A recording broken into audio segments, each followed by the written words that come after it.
Hi guys, happy Friday. Well, at least it's Friday while I'm filming this video. I don't know if you're watching it on Friday, but I hope you guys have had a great week. And of course, I hope you guys have a wonderful weekend. Take some time off from doing schoolwork and relax. I believe the weather's supposed to be nice this weekend and warm, so hopefully you guys can get outside. But this week we have been reading about the Irwin family from Australia and how they have been helping wildlife animals that were caught in wildfires out there at their family zoo. So we are going to read the extension activity to go along with that. So our extension activity is called Irwin Family Helps Animals. And during this video, we'll be doing questions together as a group.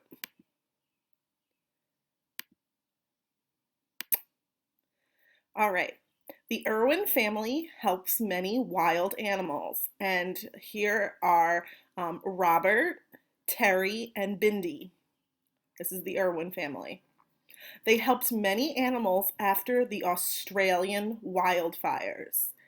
Let's learn about some Australian animals. Can you guys think of any animals that you know about that are from Australia? Think about that. Oh, well, there's one for sure. Australia is famous for having unusual wild animals.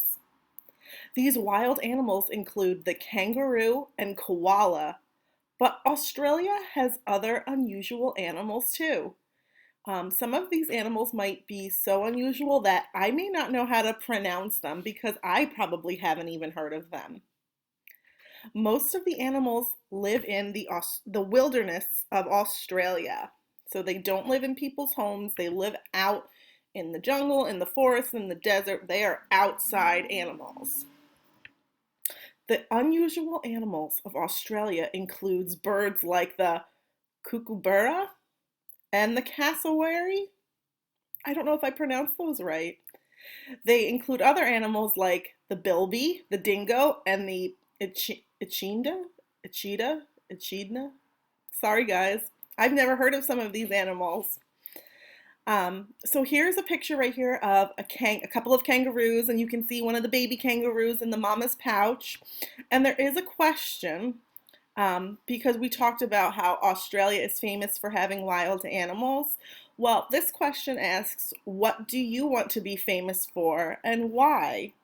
So would you want to be famous for making music, being a really funny person like a comedian? Maybe you want to be famous for helping people. Or if you'd say, I don't want to be famous, you can say, I would choose not to be famous. But think about it. One, I think the question should be, would you want to be famous for something? And two, what would you want to be famous for? Again, this is a question that we would probably have stopped here and talked about in class, but we're not in school, so this is something you can either talk about with someone that's with you right now doing this activity, or just think about it. Just think about what would you want to be famous for. And of course, if you're doing a discussion right now, you can pause the video and resume it once you're done talking. Okay. The first animal we're going to look at is, again, an animal that I'm not sure if I'm pronouncing right, a kookaburra, and that's a type of bird that makes a sound like it is laughing, okay? A kookaburra is a small gray and brown bird with a long beak. Kookaburras live in trees in the forests of Australia. And that makes sense because birds here live in trees. A kookaburra uses its strong eyesight and large, powerful beak to hunt for food. A kookaburra makes a sound like a person laughing, and this sound scares other birds away. Now, I feel like I would really like to see what this bird sounds like, so we're going to go to YouTube, and we're going to try to look up kookaburra laughing, because I'm really interested to see. Here's one.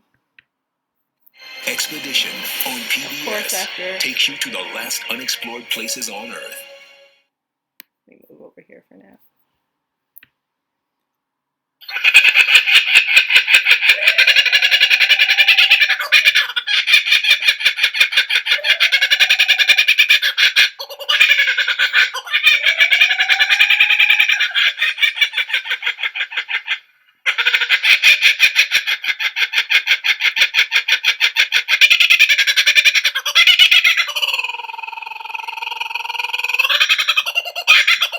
Okay, that was just a short clip of what a kookaburra, again, I hope I'm pronouncing that correctly, what they sound like. What did you guys think of that?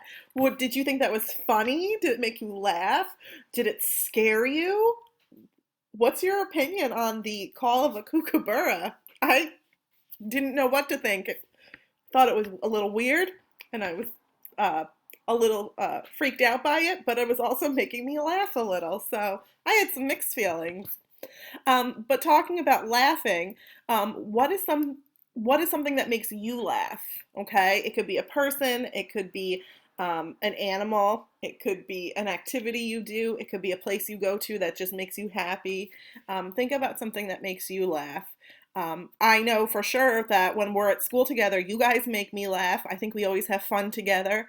There's always something crazy going on, something silly going on in the classroom or in the cafeteria. So being with you guys is something that I have fun with, and you guys make me laugh. So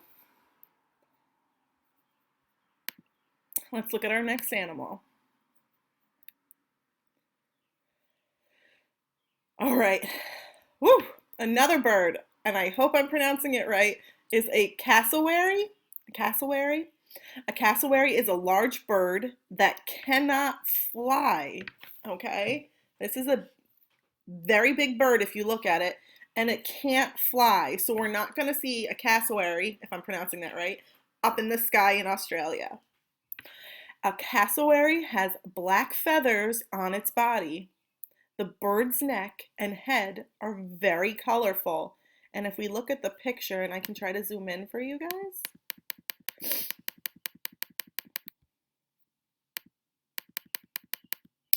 I can see some pink, some blue, maybe even a little green in there.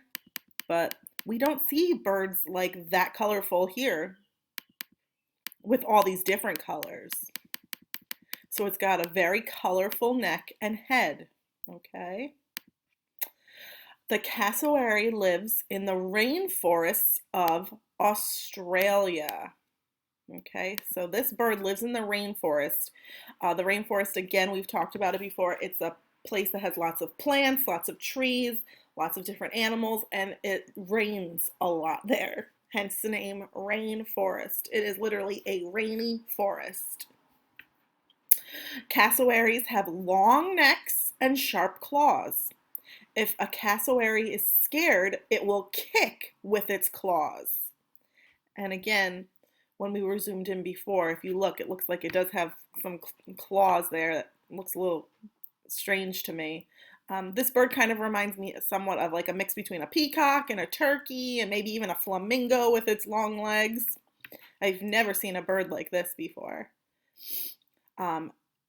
Cassowaries, they have coverings on their head that look like a helmet. And I will zoom in again for you guys because, again, you have to see it to believe it. If we look at the top of this bird right here, it does look like it's got some sort of protective helmet on it, like a protective hat. Whew, this is a strange looking bird. And again, they talked about how it has long claws, big claws. Look at those right down there. Okay, they use those to kick if they get scared that another animal, a predator, is coming after them. And this bird is a type of bird that lives in Australia. It lives in the Australian rainforest. So again, we're not going to see them running in our backyards. But speaking of rainforests, would you like to visit a rainforest? Remember, rainforests, they can be very humid, they can be very rainy. However, you're going to see lots of plants and lots of different types of animals. All right, let me zoom out because I think I zoomed too much. All right. All right, we read about a few animals and we talked about where they live in Australia. So my question for you guys is, where in Australia do most of the animals live? Now, the first choice is living at the beach. I don't think we read anything about the beach, and I love the beach, but we did not read about that. And I love learning about ocean animals, but we didn't talk about any fish or jellyfish or octopus or sharks. We didn't talk about those kind of animals. We did talk about right now a few birds, and we did hear about kangaroos and koalas and a few other animals in the beginning that I don't know how to pronounce. And they did talk about how they live outside in the wilderness. So I think the answer to this will be wilderness. Let's see. Wilderness. Yes, it was the wilderness. Remember, we heard the kookaburra call, that very strange laughing call. Oh, okay. Remember, kookaburra is a type of bird. So what does a kookaburra use to hunt? Okay. Does it use its feathers, its beak, or its tail? Now, I don't think we read anything about the feathers being used to hunt, and I don't think they use anything about the tail. I'm gonna guess beak, because the beak is where its mouth is. Beak. Yeah. Most birds will use their mouths, their beaks, to hunt for food and grab food from whether it's a tree, from the ground, wherever they find it. That was a tough one because I was focusing more on the laughter. All right. What is a cassowary? Remember, it was a large animal and it had a very colorful neck. It had big claws. It was strange looking for this type of animal. So what is a cassowary? Is it a bird, a lizard, or a fish? Now again, we didn't talk about any ocean animals, so I know we're not talking about a fish. And lizards are not usually that big. I don't think we saw a big lizard, but I'm pretty sure the cassowary was a big bird. It had its big claws, it had feathers, it had a weird helmet, and that very colorful neck. So I think a cassowary is a bird. Let's see.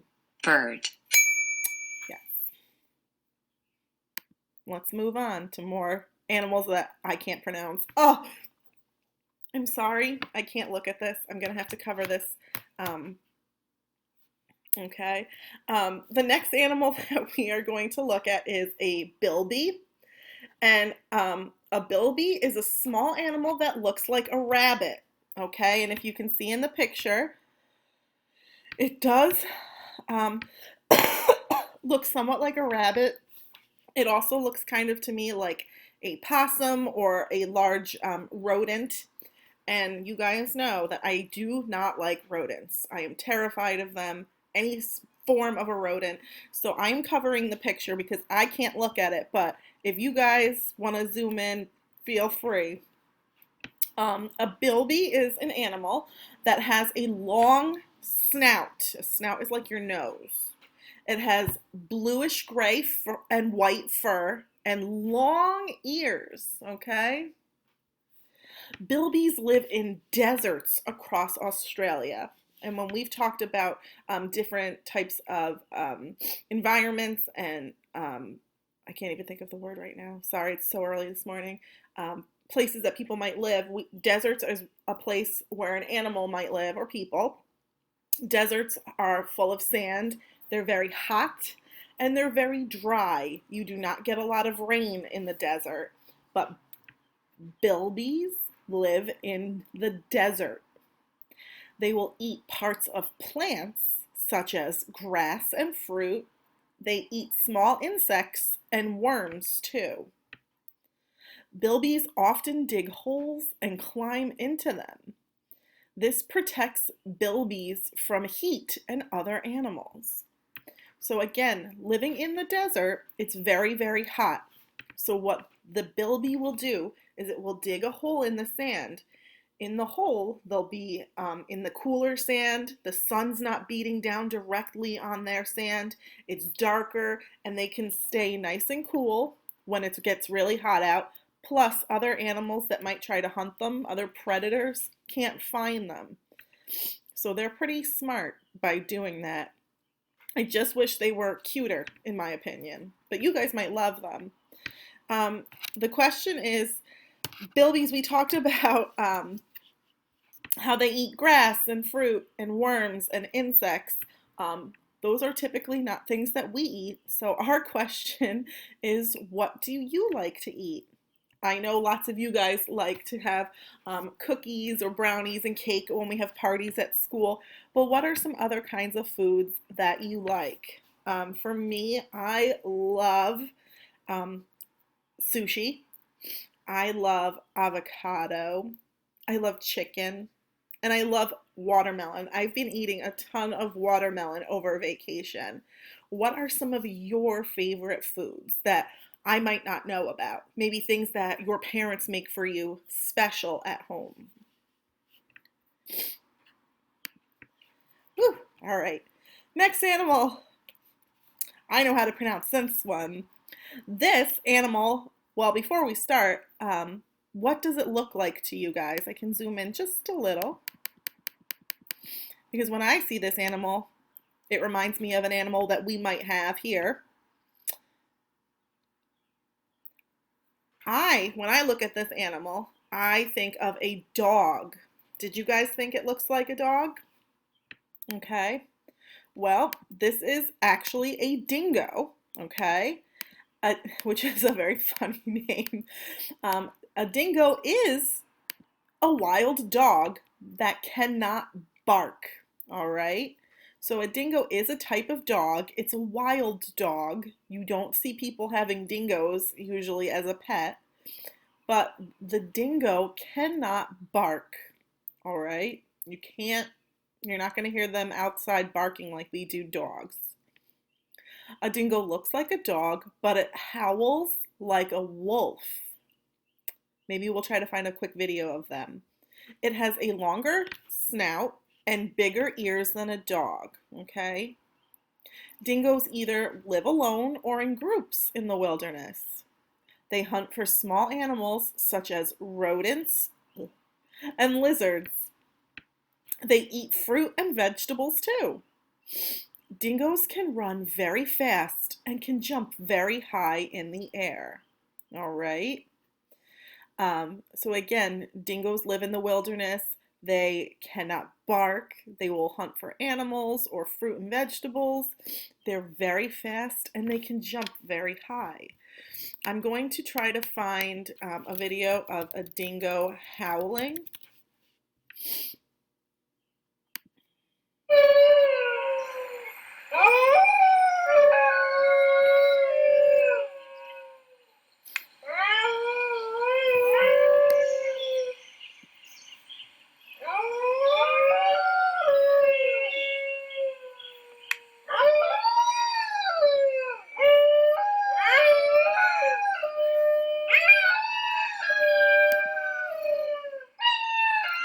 Okay.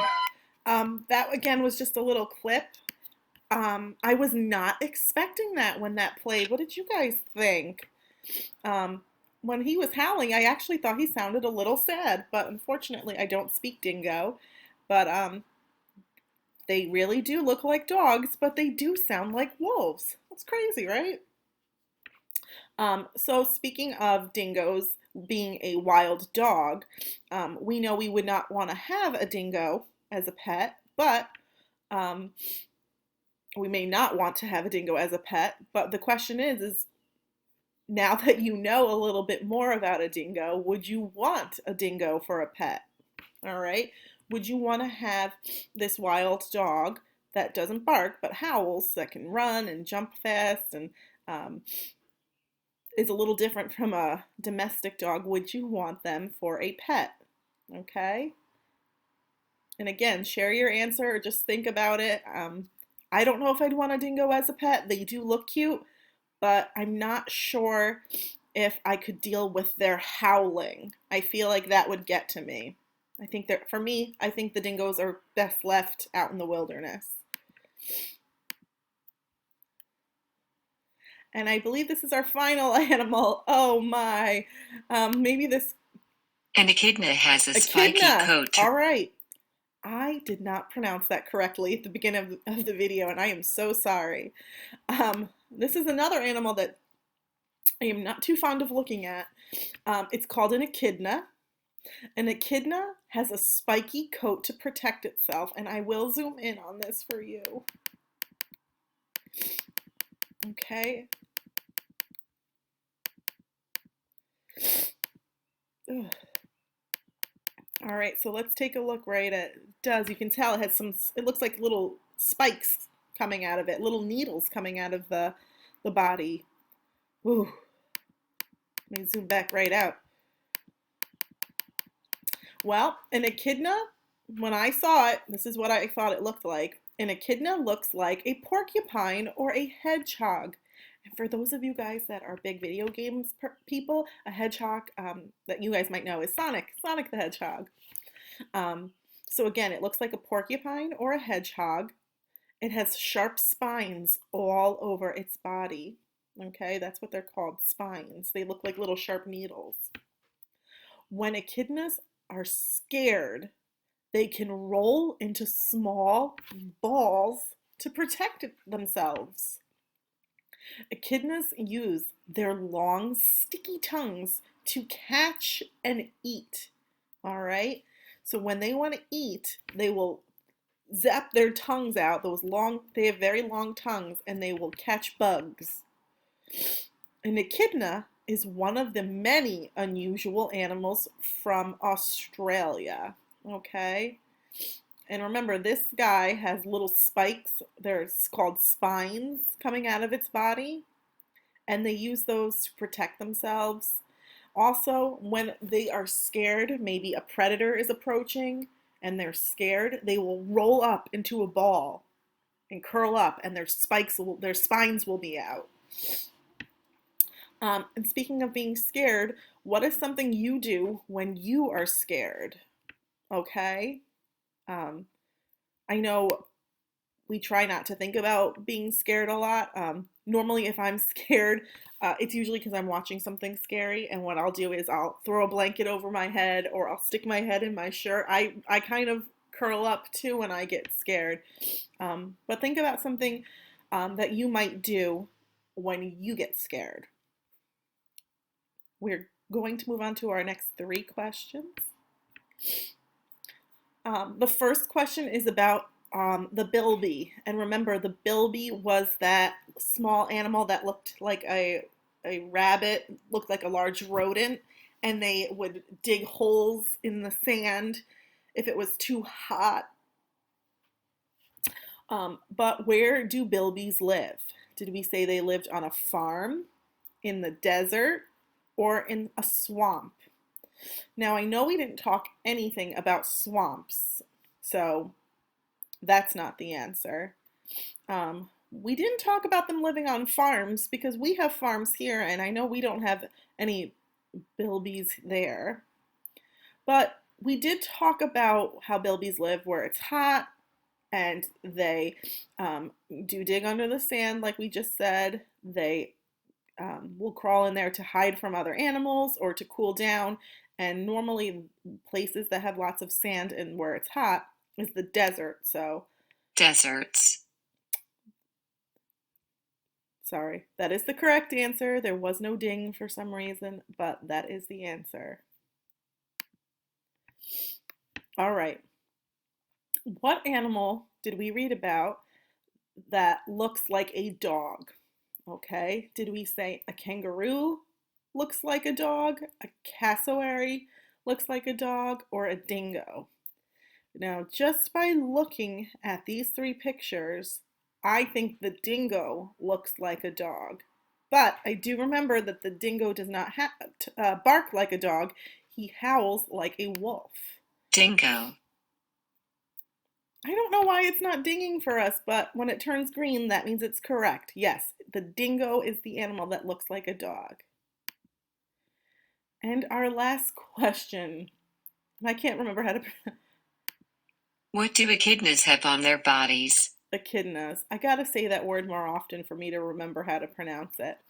Echidnas. Remember, we talked about how echidnas looked kind of like porcupines, and they would roll up in a ball and have something protective on their body if a predator were to approach.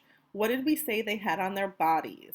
Did they have sharp spines, slimy scales, or leaves? Well, I know we didn't talk about any animals wearing leaves. And I know an echidna is not a reptile and it's not a fish, so it's not going to have scales. But I do remember that they have sharp, pointy things on the end, and they were called spines.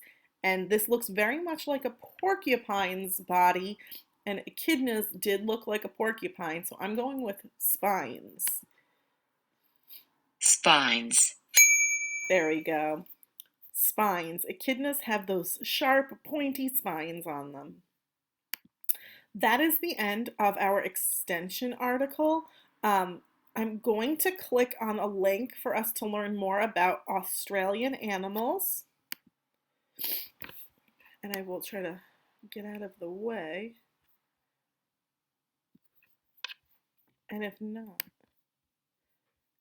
perfect, because I was pulling up a Robert Irwin video too if they didn't have something for us. Nope, not the same one. G'day and welcome to Australia Zoo. My mum and dad built the zoo from a tiny little reptile park to what it is today. Isn't it incredible? Let's go check it out. Here at Australia Zoo, you can meet all of these awesome animals. We've got this gorgeous macaw here, a beautiful little koala. This is Jenny, the Burmese python, and my favourite, Andre the alligator. Have a go at this guy. Here at Australia Zoo, everything is hands-on. Woohoo!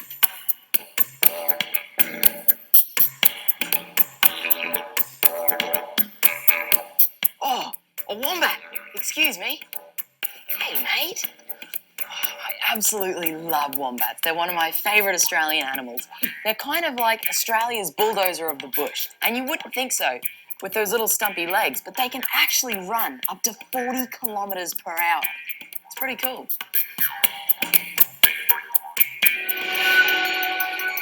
Welcome to Southeast Asia.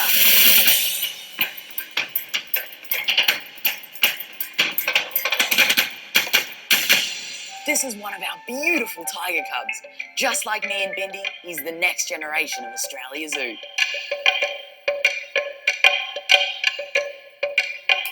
This is Bindi's Island.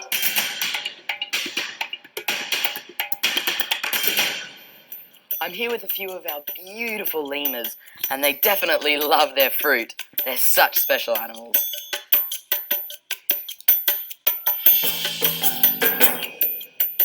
This is one of our giant Aldabra tortoises. His name is Jarvis. He's absolutely amazing.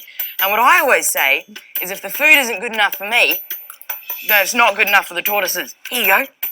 Oh, yum. Here at Australia Zoo, you can even experience Africa. Kids from the age of 4 can visit Australia Zoo and feed our beautiful giraffes. And our gorgeous zebras. Here at Australia Zoo, even the littlest people can meet the biggest animals. This is DJ, and he's a massive 2-ton white rhino. He's like a dinosaur. These little guys are the newest addition to Africa. Aren't meerkats just awesome?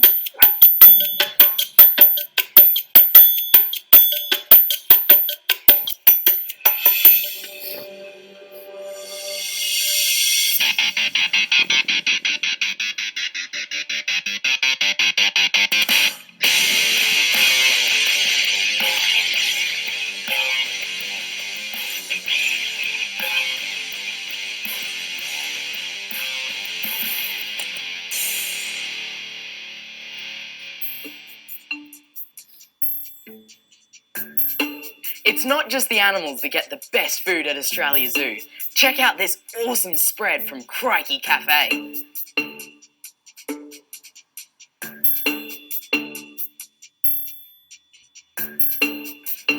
When you visit Australia Zoo, be sure to check out one of our awesome gift shops. And you can even take home one of my photographs.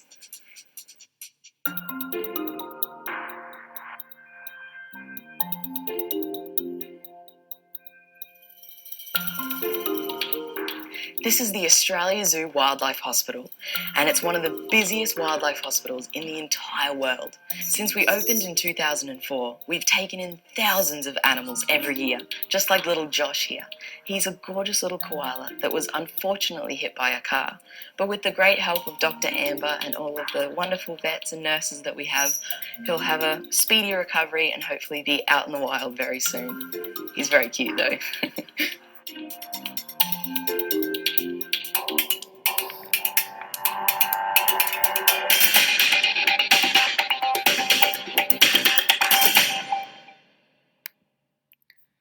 So we just saw a lot of animals in that video, and I actually found the same video on YouTube. I was going to play that. What a coincidence. Which one do you think was your favorite? I definitely think I loved little koala bear Josh. He was so cute, and I hope that he has recovered. But what animals did you like, did you see in there that you thought were so cute or really cool that you'd want to visit? Did you guys see an animal that you were like, nope, no way, not messing with that? For me, that would probably be the alligators, the crocodiles. I would not be in there playing with those guys when they're jumping at me trying to snap. But I hope you guys enjoyed the video and you guys were able to learn a little bit more about some animals that we see in Australia that we definitely do not see over in New York. I hope you guys have, again, a wonderful day. Have a nice relaxing weekend, and I will see you all again on Monday. Bye!